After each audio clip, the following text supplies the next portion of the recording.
Good evening, and thanks for joining us for the latest Zoom in our collection. Tonight, we're going to be speaking to the great David McCormack about his latest book in the Barnthorne franchise, which is The Great Escapism. Before I hand over to David to introduce himself, just a little bit about Barnthorne. We've been going a few years now as an independent publisher, mainly in the military history genre.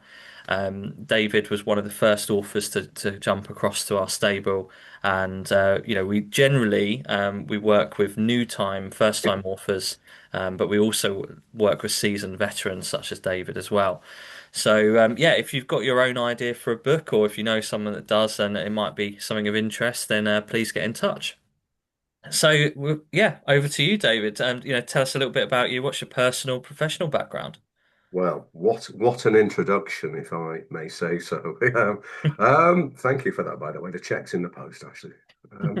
Um, yeah, for those that know me, you know it, but for those that don't. I had a long career in health and social care. I trained as a nurse in the early 1980s, Thanks, Mark. retrained social work, retrained in the 90s. And I worked in health and social care till about 2005. Then I had one of those sort of eureka moments. I was going to retrain as a podiatrist, but instead, at the age of 42, I started a 3 year degree in contemporary military and international history. And that was at the University of Salford, which I completed 3 years later. And then went on to do another year museum management. My timing was impeccable. 2010, just as the new government came in with cuts, arts and heritage were hit more than any other sector. So there was no possibility of a job.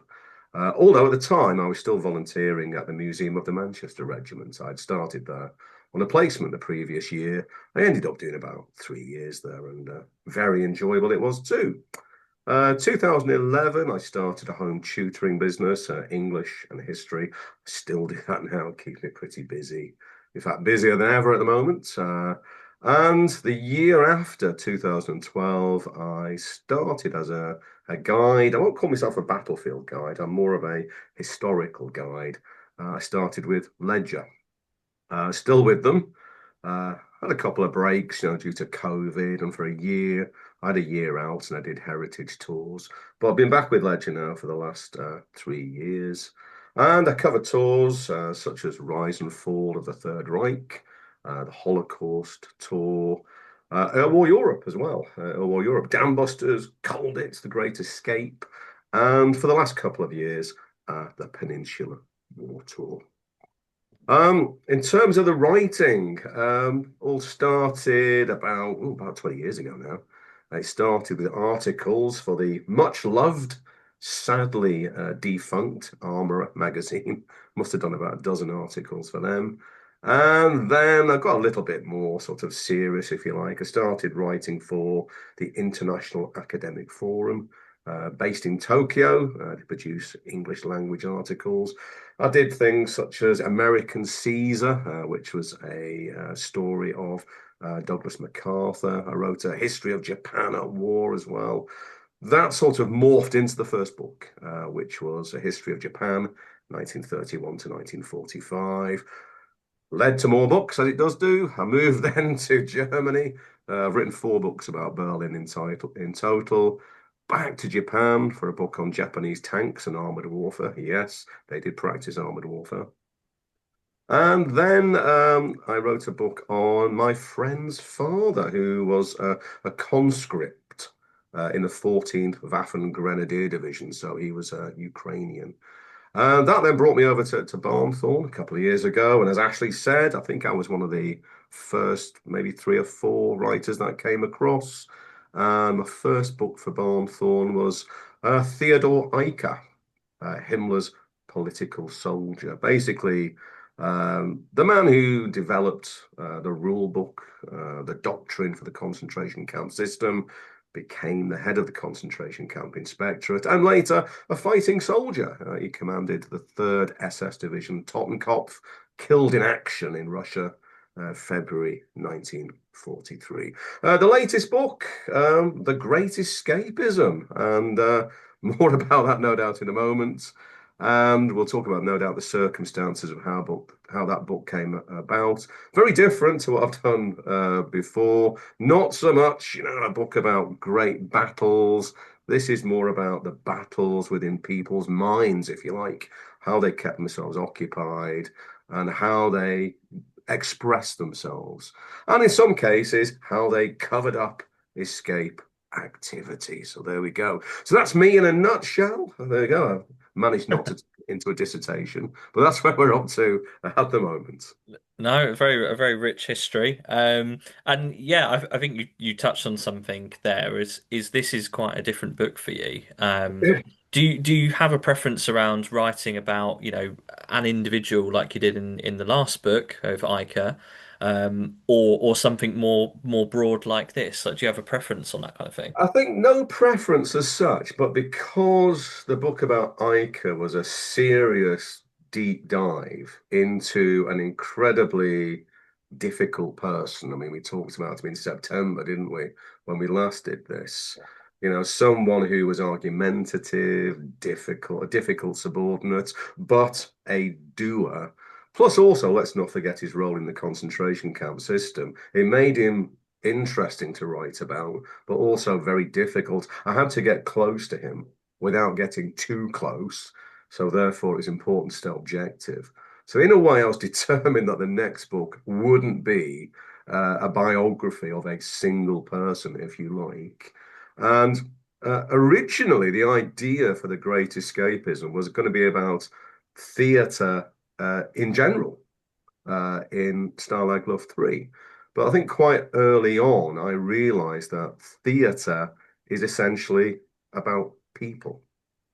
And so, with that in mind, did I, go into a deep dive in, about one person? I could have wrote a whole book about Peter Butterworth, no doubt, who later, became a star of the Carry-Ons. But again, I was determined to get beyond that and have a sort of broad range of people, some with previous theatrical experience, some with none, some who went on to develop very successful careers, and some who regarded themselves, no matter how successful they were in the camp, as strictly for the duration. When it was all over, they basically went back to the RAF. There's two of those, which no doubt I will mention. But yeah, very, very different. And I wanted a book that would appeal beyond the usual audience. So I went for a broad appeal. I wanted a book that would also appeal to TV, film, and theatre buffs as well, and people who were into drama.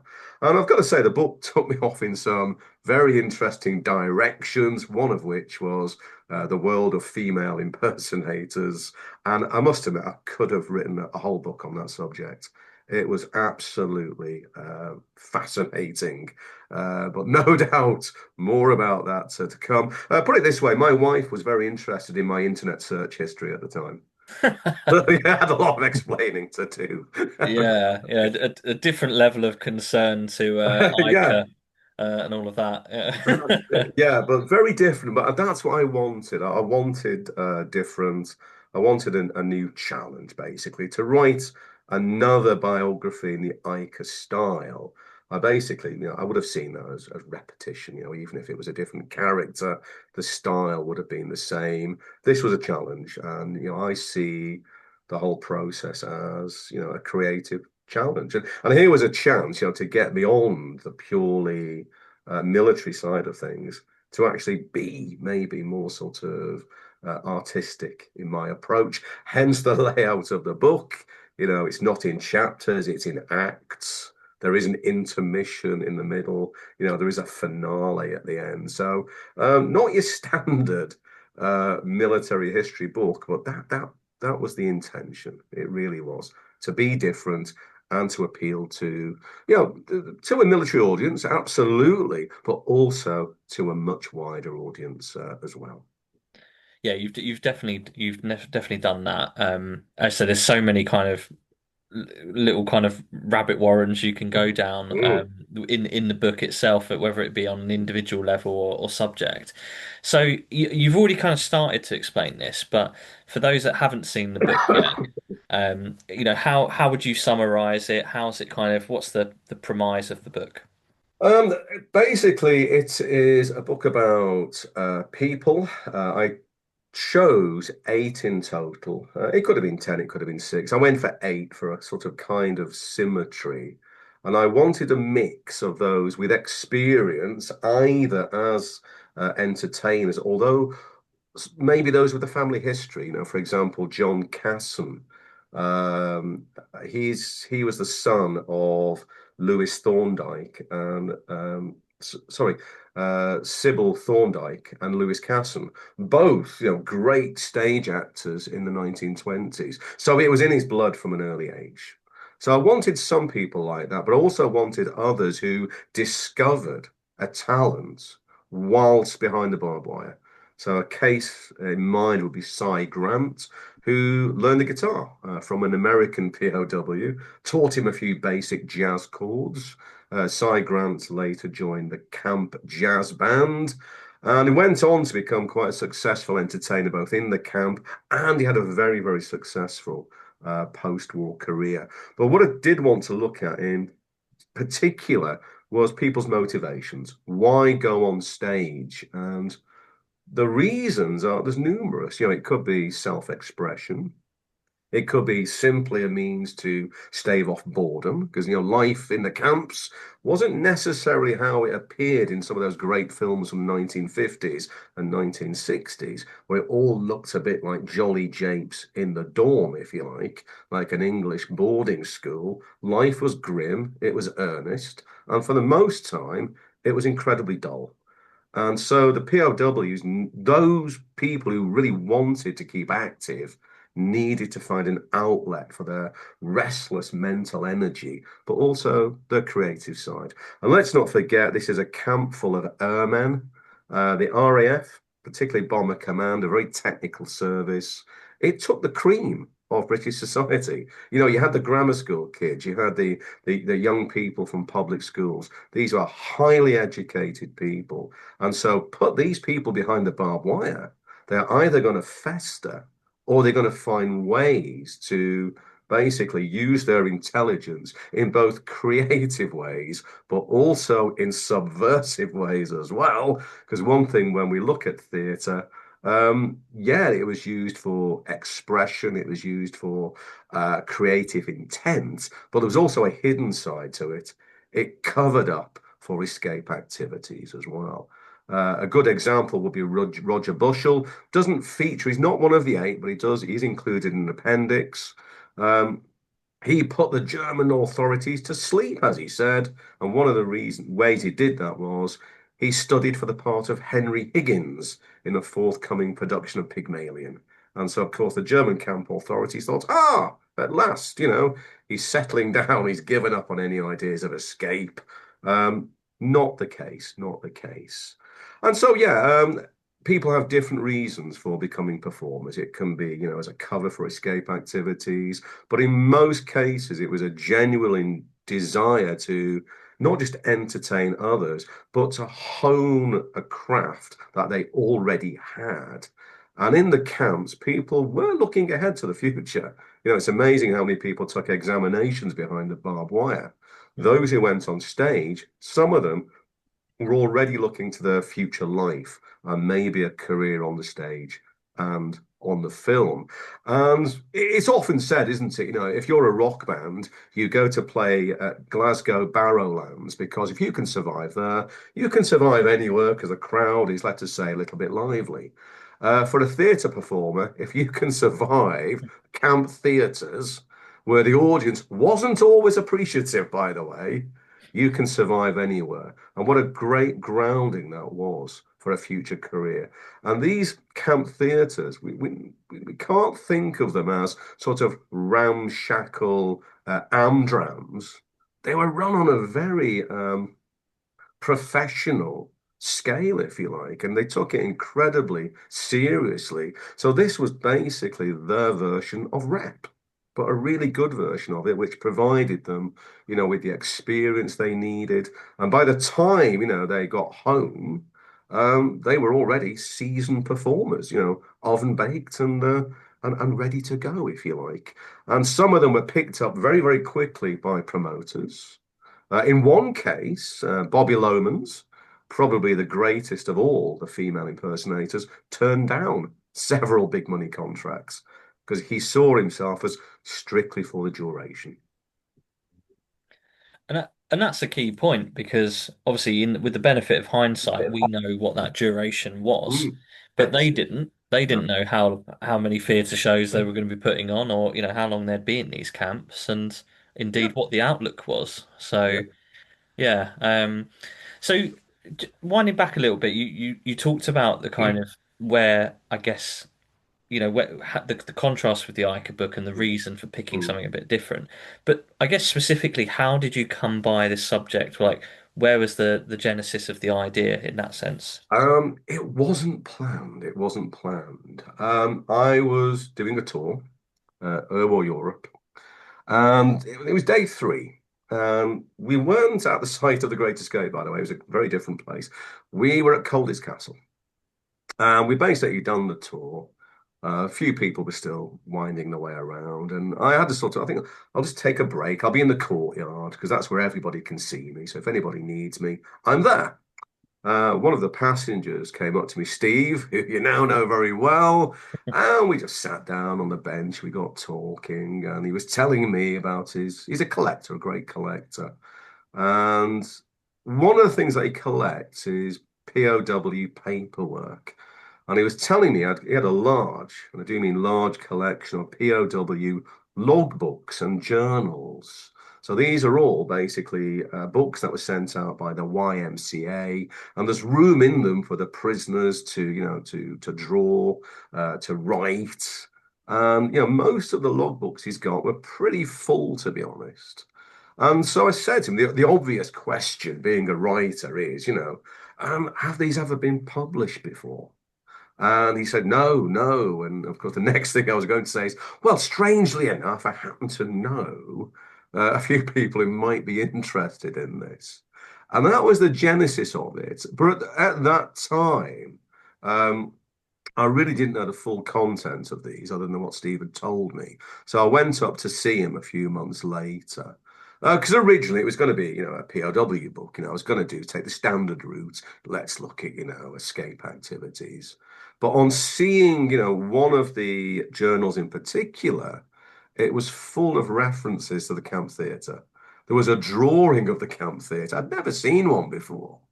And there was lots of photographs as well, even photographs of the theatre under construction. So that then suggested a whole new area.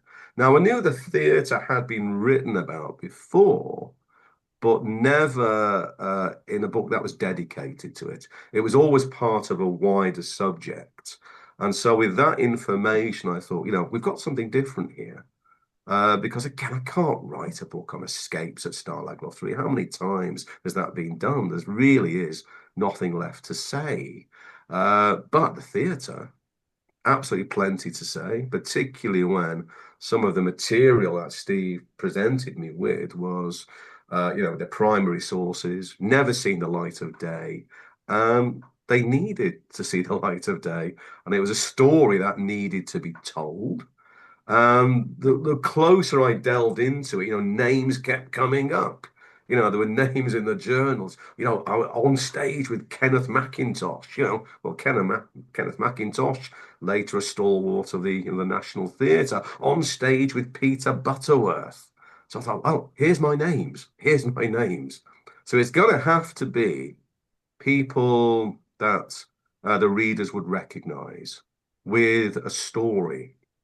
um, and so that's how it came about, purely by chance. But I guess sometimes that's how the best things happen, isn't it? Not planned, and then you just allow it to develop in its own way. The title, I sort of wrestled with that for a while. I went through half a dozen different titles, and then I settled on The Great Escapism. It's close enough to The Great Escape for it to sort of resonate in people's minds. But this is what theatre was. It was an escapism, wasn't it? You could forget for an hour or two that you were behind the barbed wire. You could be transported, couldn't you, to Renaissance Italy. You could be transported to, a cruise liner out on the sea.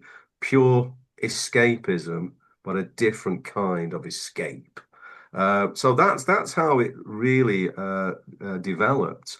But even then, it was a sort of case of, keep fine tuning it. And again, this is why I came down to 8 people in total. I didn't want too many because that then is going to sort of diminish, if you like, those that are there. I wanted them to stand out, and I picked people whose stories were all slightly different. Slightly different. And I got a lot of help as well. It's got to be said through this. Steve, bless him, gave me a huge amount of information, both written, photographs, many of the photographs never seen before. So that's always a good thing.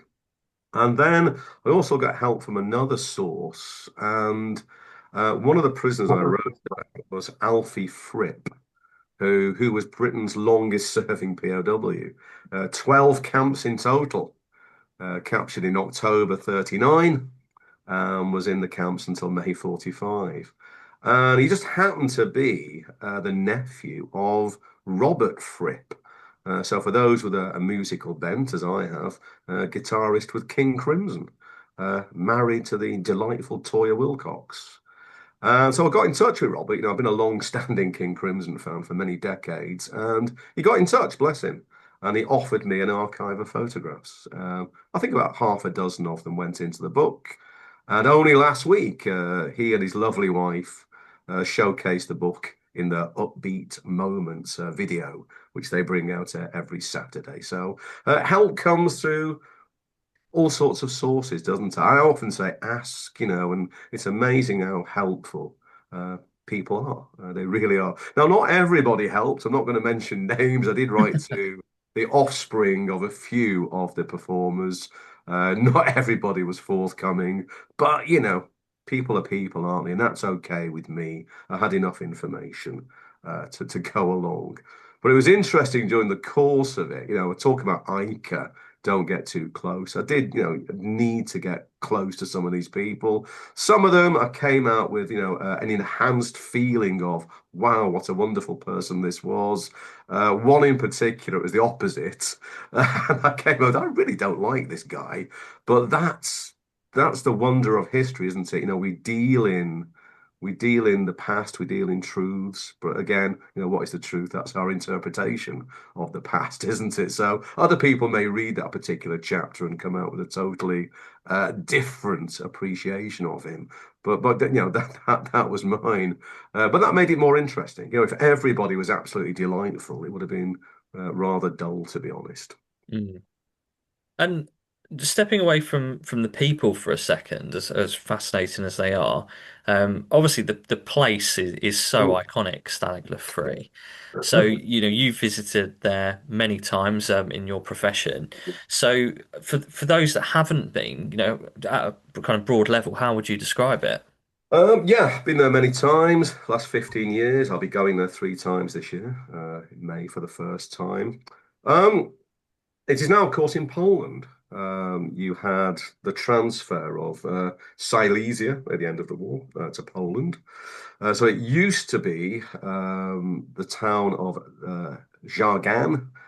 It's pretty much the spelling's hardly changed, if you like. Isolated, no doubt about it. It is quite a drive from the nearest city. Although I think it's interesting how many mistakes, schoolboy mistakes, the Germans made. This isolated camp, was less than a mile away from a main railway station.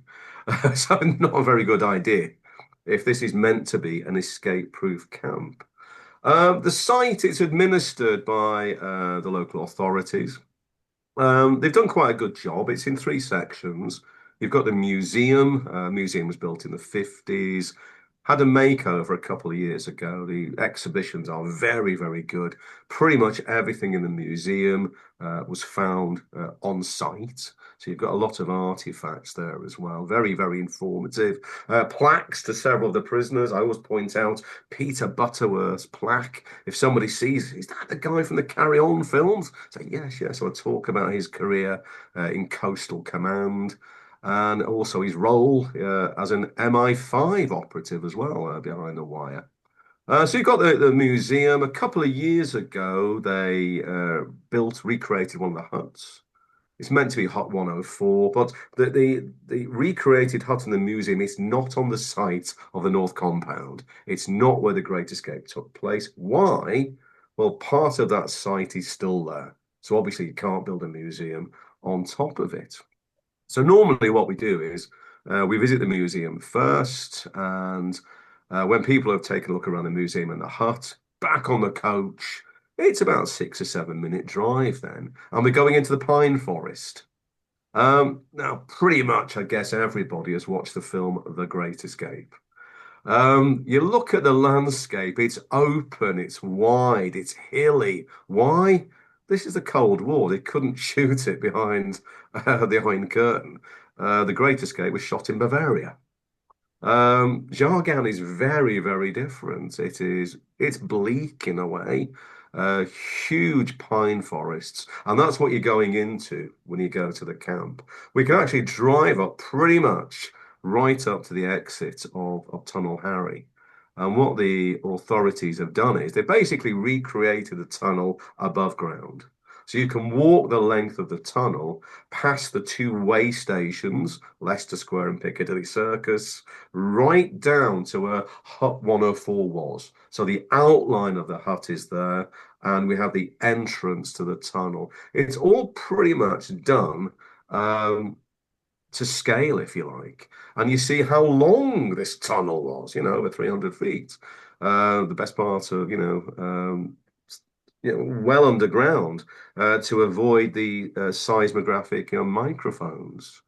Um, Different, of course, a lot of trees that weren't there at the time. We then take a walk through the forest and we head down to the remains of the camp theatre.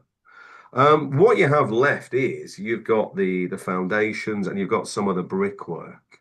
But what that does, we actually walk up the steps and I say to people, you're now going into what was the ticket office. Yes, this was a real theatre with a ticket office. And as you sort of look into the structure, you can see where the rows of seats were. So again, very much it was a real theatre. And you can see the scale of the place. It could comfortably house around 300 people. And so when people are there, they get an idea of the scale of the camp because we are just in the one compound, North Compound. Each compound had its own theatre. Probably the North Theatre was probably the best built and operated the most professionally. And of course, it's where the escape took place. And it was also, of course, the site of the fourth tunnel. Everybody knows Tom, Dick, and Harry. Of course, they feature in the film. George, though, far less known. Not an escape tunnel. It was an emergency tunnel. Um, as we're getting into late 44, it's clear that the war is going to end. Nobody knows exactly when, but it is going to end. And, contingencies have to be put in place. So this would be a tunnel, if necessary, where people could hide, possibly to escape, but mainly it was used to store emergency goods. What would happen if, all the guards left all of a sudden? The prisoners would have to cater for themselves. They also had a radio in that tunnel where, if necessary, they could contact the advancing Allied forces. Of course, building that tunnel was a contravention of the agreement made with the German authorities. You must not use this theatre for escape activities. But of course, it was ideal for escape activities. So yeah, the site, I do recommend it. Very different from Colditz, if you like. Colditz is pretty much intact. Jargan, not a lot left. Why? Well, the huts were mainly made of wood. And so much of it has disappeared. But as you go into what was the North Camp, you walk the length of the tunnel, you actually walk over what was the Vorlager. So this is, you've got the German administrative part of the camp. You've got the famous cooler. Yes, how many people have claimed to be the cooler king? You've got, part of the camp kitchens and the hospitals there as well. So once again, that shows how ingenious this tunnel was, going right under this particular sector, and how far away from that the camp theatre was. So to get to the theatre from Hut 104, you pass by as well another structure, the fire pool. Yeah, it looked like a swimming pool. It wasn't. It was a fire pool. You needed one. Camp regulations said so because the huts are made largely of wood. But of course, what the Germans would do is they'd allow the prisoners to ice skate on it. In the summer, they'd allow them to swim in it and play with toy boats. And while they were doing it, the German propaganda company would be photographing them. Then it'd be in the newspaper the next day. Look at how we treat our prisoners. We even build them a swimming pool. So there we go. There we go. So yeah, a fascinating place, and if you've not been there, I highly recommend it. I really do, because what you do pick up is the atmosphere. If you're standing in the forest, the gloom of the place, even that alone, it feels like a prison. It Mm. really does. So you do pick up on the atmosphere. Yeah, it's a great. I've had the privilege once Mm, to visit, and it is a very kind of emotive place. mm, I think it's probably the word, but yeah. um, the you've hit the nail on the head there, really. That the Germans, it served a purpose for the Germans perhaps as much as it served a purpose for the POWs. So clearly the Germans gave the approval to construct it, and they were supportive in different ways.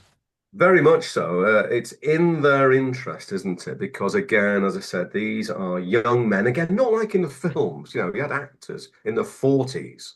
These were men largely in their 20s. They were young. They were full of, energy. And these were some of the brightest in our society at the time. And so if you don't give them things to do, channel this, they are going to focus on escape. So it was very much in the German authorities' interest to make this camp as comfortable as possible, to provide as many facilities for the prisoners as possible, to divert, if you like, all that energy. So it made sense. It's amazing the extent to which the German authorities would provide assistance with this as well. We wouldn't necessarily expect this, but they do go out of their way to provide building materials. And this is at a time when building materials were scarce, they were needed elsewhere. They provided tools. These tools, of course, could be used for escapes. And so the prisoners basically had to promise not to use them for those escapes.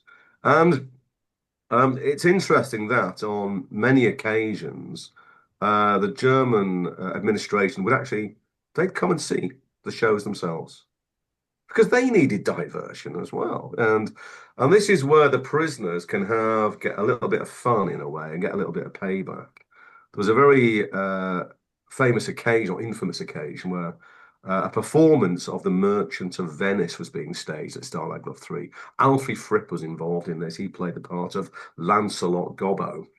And it's interesting that under the Nazi regime, Shakespeare was really the only English playwright that they could tolerate. However, The Merchant of Venice, they particularly like that play. Why?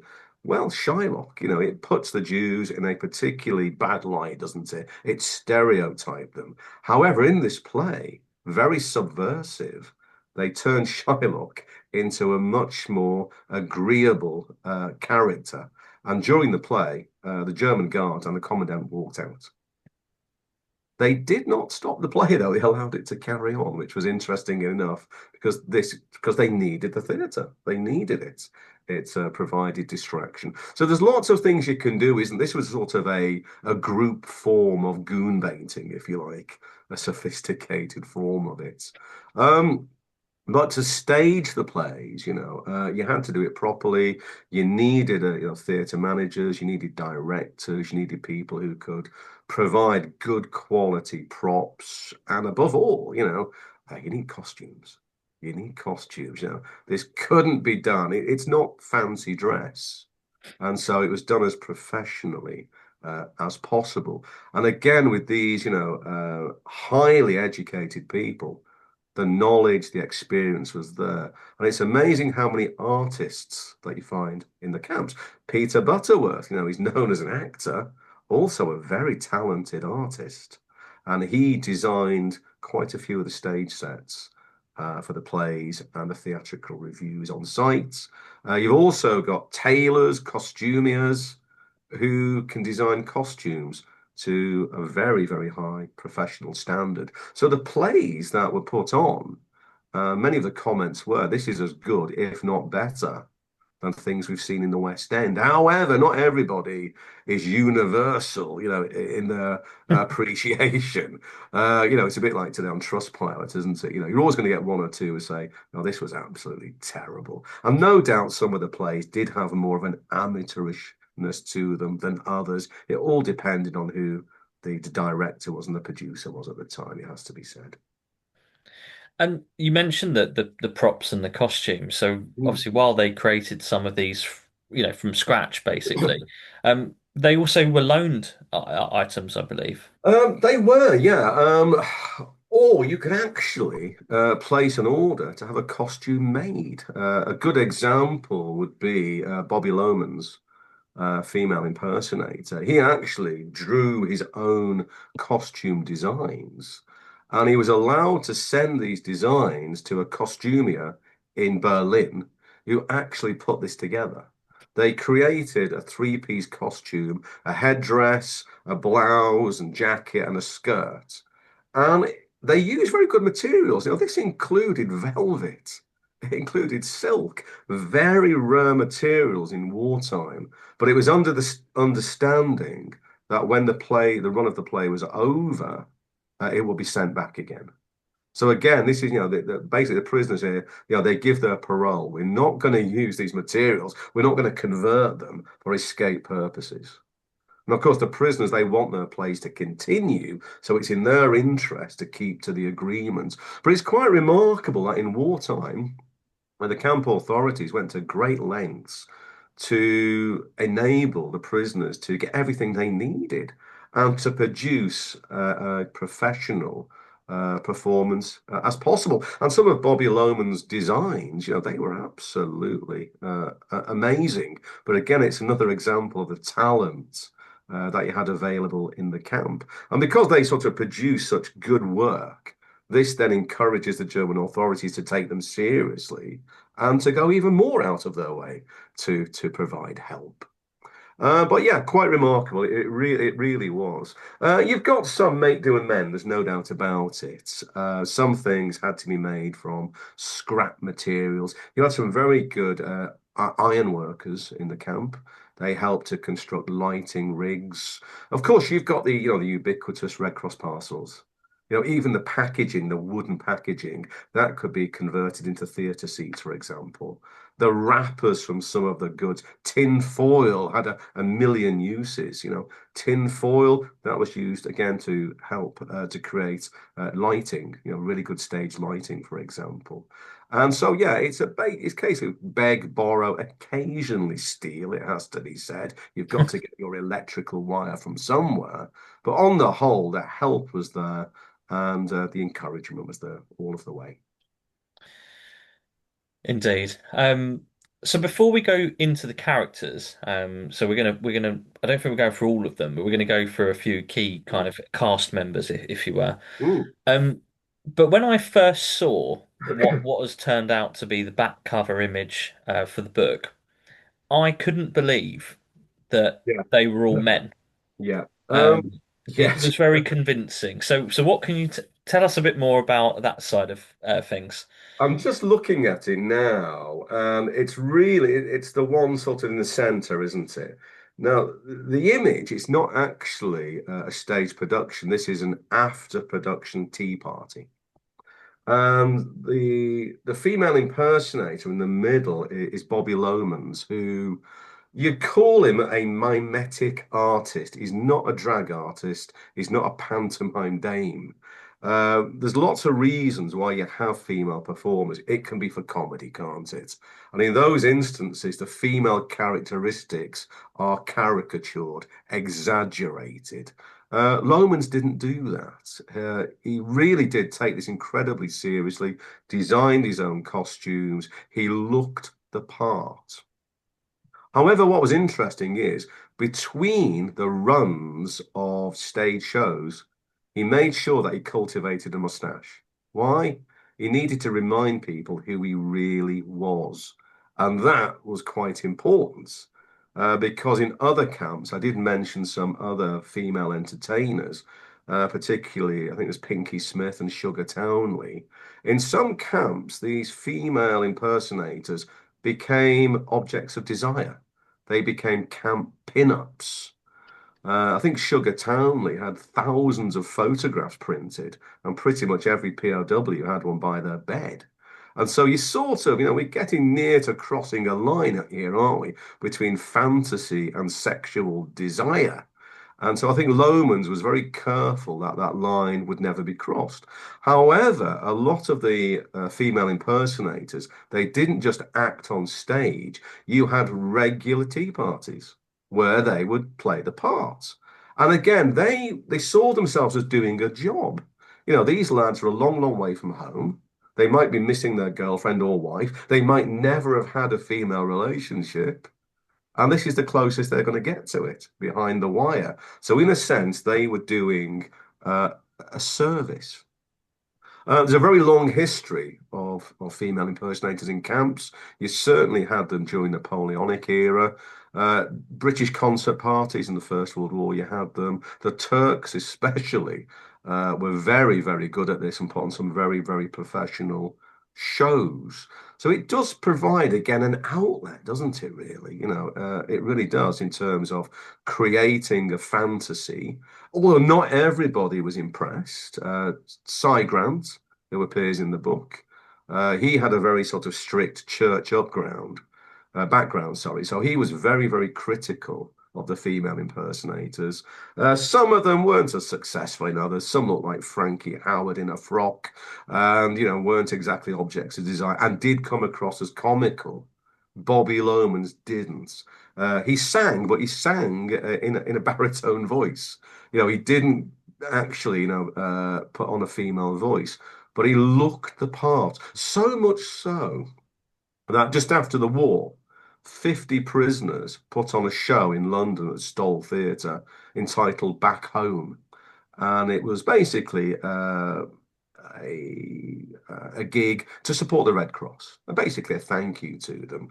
On the strength of that performance, Lomans was offered several big money contracts to become a professional female impersonator.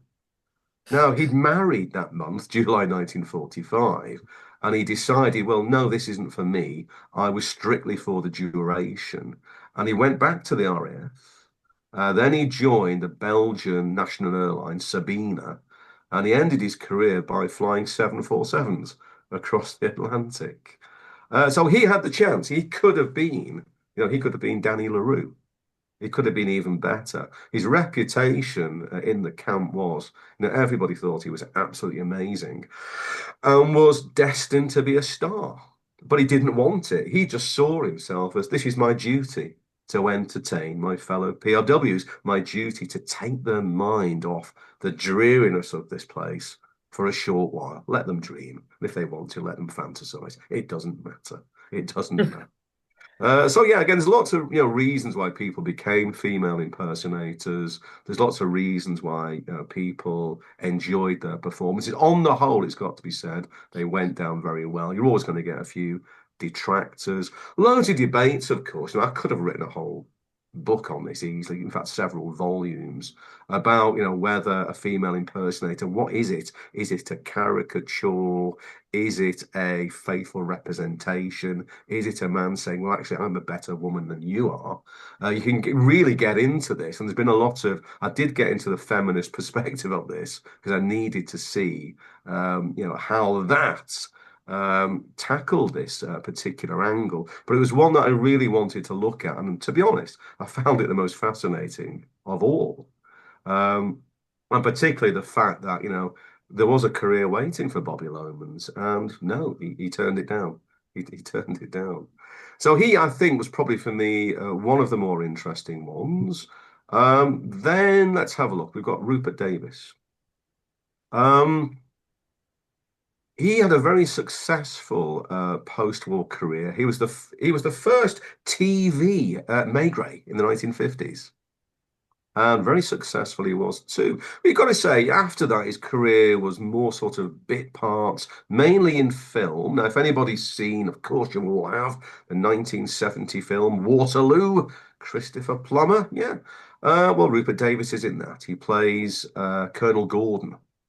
It was a very brief conversation about the agriculture in that part of the world. So he had quite a successful, long and successful career. There's no doubt about it. Roy Dotrice was interesting. Did exceptionally well after the war. He was very young during the war, actually. He was slightly underage when he joined up. So in the POW camp, because he described himself as the youngest and the prettiest, he was always given the female roles, whether he wanted them or not. After the war, quite a successful career on stage. And on stage, let us say, he broke a record. He played Aubrey in Brief Lives, and it's the longest run of any actor playing a particular character in a play. And he played it over a number of years.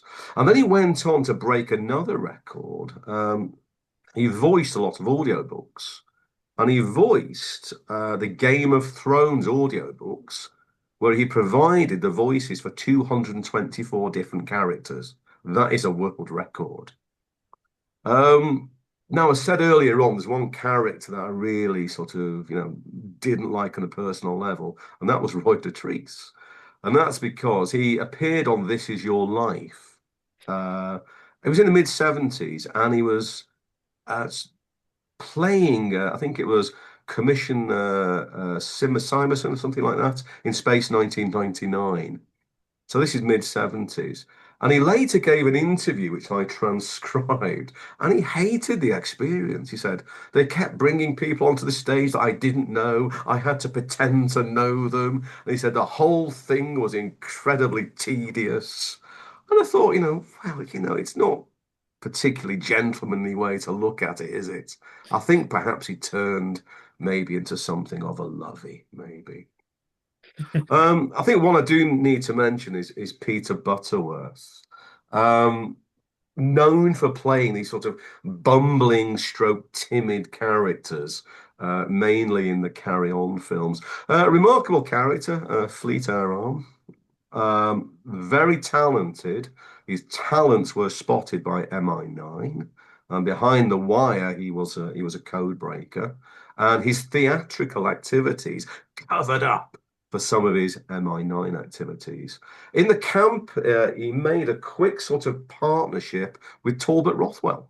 They performed on stage together. Now, their first performance was a disaster. They were booed and hissed off the stage.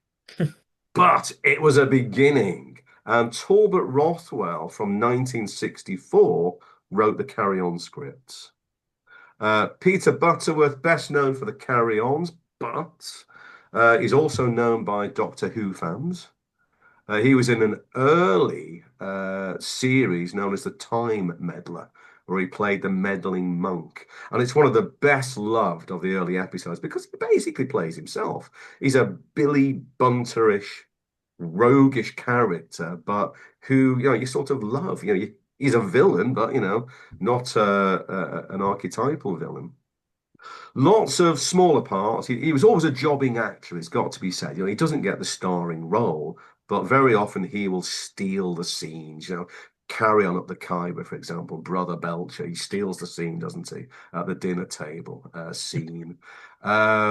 Carry On Abroad. Yeah, he's in the spotlight there, isn't he, as Pepe? Probably his best performance. He again appeared on This Is Your Life, and it was almost a disaster. His wife was the impressionist June Brown, best known for playing Margaret Thatcher, from the late 70s onwards.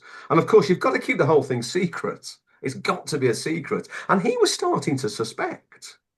And she managed to inveigle him to go to Selfridges. And that's where the surprise was going to be sprung. But she said later he was getting really sort of uptight and wanted to leave. So she kept having to come up with excuses. And finally, Eamon Andrews appeared. Eamon Andrews was sweating at the time. She thought, this is all going to go horribly wrong. But it turned out to be one of the most entertaining episodes. They brought on people from his past. Talbot Rothwell was there. Many people from his POW past appeared, and it was the way it should be. Very warm, and it was just a wonderful episode. And again, I watched the episode many, many times and transcribed the whole thing. Great exchange between him and Talbot Rothwell. But I was determined to have Peter Butterworth in the film because for many, many years I pointed out the plaque to people in the museum. And of course, people know the carry-ons. They are still okay, they're a little bit old-fashioned now, but they are still, I think, much, much loved. So again, it's appealing to another group, the carry-on fraternity. So I think they're the main ones, really. We could possibly add Kenneth Mackintosh, more a behind the scenes type of guy, although he did act, there's no doubt about it. He was a protege of Sir Laurence Olivier, later became the mainstay of the National Theatre for many, many years. And again, he broke records for having the longest association with that theatre. So we've got 8 people. 6 go on to very successful post-war careers. 2, Bobby Lomans, Alfie Fripp, they go back to the RAF. Alfie Fripp, he's in the RAF till 1969, achieved the rank of wing commander. And later he becomes a teacher. He teaches a college near Bournemouth. And he lived to a ripe old age. I think he was 98 when he finally passed away. And he made a visit to Stalag Luft III a few years earlier. And Robert was saying he was absolutely as sharp as a tack, to the very end. And Robert's always been incredibly proud and likes to talk about his uncle Alfie, as he was known. He's known as Bill in the family, but Alfie to everybody else. So that's it. They're the people, all sort of slightly different. Some had this, theatre background. Others developed it in the camp as a means to either stave off boredom or just basically, to develop a skill, if you like. Peter Butterworth already had artistic skills, but it's really that's where he developed his acting skills along with Talbot Rothwell. So yeah, different people, and I think with each of them, I could probably do a book in their own right, but I'm not going to. I'm not going to. Gone down that route. I've gone down that route. No, I think you've done this subject such justice tonight, and indeed in the book. And something I was thinking about when you were talking about the impersonation is in popular culture. People might be tempted to think of Gloria from It Ain't Our Yeah, Fire, that's it. and that's a very different portrayal of it. It But I think is. in your Yeah. book, it's a Yes. lot more straighter, if that makes It's a in that lot more sense. serious, isn't it? What they didn't want was a caricature or a pastiche of a woman, not a comic act. I mean, Lomans was never a comic act. Mm. He was there to be admired on stage. He was a singer and a dancer as well, but again, both to a very high standard. And there are other people in the camp as well, who did come close to his standard, but I don't think anybody, particularly in Stalag Luft III, ever matched him. And he basically aimed for perfection. And when you see that picture, you think that is a woman. How did they smuggle a woman into the camp? But then you see a picture of him with his mustache. Yes, oh yes, yes. So he was very, he made it clear to people, I am a performer. This is who I am really. That's the danger, isn't it, when you are exceptionally good? Because some people would have seen him as a female. He wasn't. So he had to separate the two roles. And I think that's why after the war, he turned down these contracts. I've really got to be, who I am and separate, the stage life from my home life. Yeah, so I think he was absolutely fascinating. And again, he appears as a guest on This Is Your Life on more than one occasion. Never had his own show, actually, because he wasn't a household name. In an alternate universe, if it had gone onto the stage, he would have had his own dedicated program, no doubt about it. Indeed. So before we close up, David, what's next on the writing board then? What's next? As I said, I've started. It's really a brochure for the Peninsular War Tour, but as things go on, it's already reached over 12,000 words. So it might be turning into a book by default. I'm going to test it on the road in September, and I'll sort of take a few soundings from people. What do you think? Do you think there's room to develop this further? If so, yeah, that could be the next project. I think my ambition, though, I might well be going back down maybe the biography route. But again, it might be not a single person. Or I am really tempted to write a biography of Marshal Messina. There's only one ever been done, and that was 60 years ago. So I think the time is ripe. And I think of all Napoleon's marshals, he's one of the most interesting because he's a character at his best, he was incredibly brave to the point of recklessness, but he was also an incredibly good strategist. And he's one of those people, he was sort of a dullard until you heard the first cannon shot, and then he came alive. He was literally transformed. He became awake. He became, alert to every possibility. Unfortunately, by the time he was sent to the peninsula, he was a spent force and he knew it. He was also an inveterate crook as well. He was incredibly money-minded. On one occasion, Napoleon confiscated a large fortune that he'd been able to build up. A remarkable man. After it was all over, he actually met Wellington. And Messina said to Wellington, "You made every hair on my body turn white." And Wellington said, "While you were in the field, I was never able to eat or sleep." What a great compliment to give the man. So that's a possibility. I think that is maybe it could well turn into another single person biography. But there's so many, these marshals are so interesting because so many of them came up, from the pre-revolutionary army. They were NCOs. But in the pre-revolutionary army, that's as far as you could go. You couldn't become an officer. But after that, the sky's the limit. And it's amazing how many of them do reach the rank of general or marshal. And they've just got such interesting lives. Rather than the standard born with a silver spoon in the mouth type officer, these people have got pasts. They really have. And in Messina's case, quite a shady one as well. So that's a possibility. But whatever it is, it's definitely going to be going back. I'll be going back into the early 19th century, no doubt about it. That sounds good. Look forward to reading either or both of those. Having watched Waterloo for the first time the other night. Sorry, Really? Napoleon for the first Oh time the my other night. God. What did you think of? I think that's a few hours of your life that you need to claim back. Yeah, yeah. I won't. There's plenty It's of YouTubes absolutely, available on that, but it's yeah, it's a pretty dire. scope on a Baker rifle and all of that. So thank you, David, for You're that. That's very welcome. brilliant. You're very Thank you, welcome. everyone, for tuning in live and on YouTube. If you've not got a copy of the book, yeah, why not? Have a look on our website, barnformpublishing.co.uk. Also available on Amazon, particularly if you're outside of the UK. So with that, I'm going to bring this to a close. But so thank you again, David. Thank you very much for having me on a second time. And yeah, thank you for everybody that has, basically joined us tonight. Thank you for your support. It's very, very much appreciated. So have a good evening, everybody.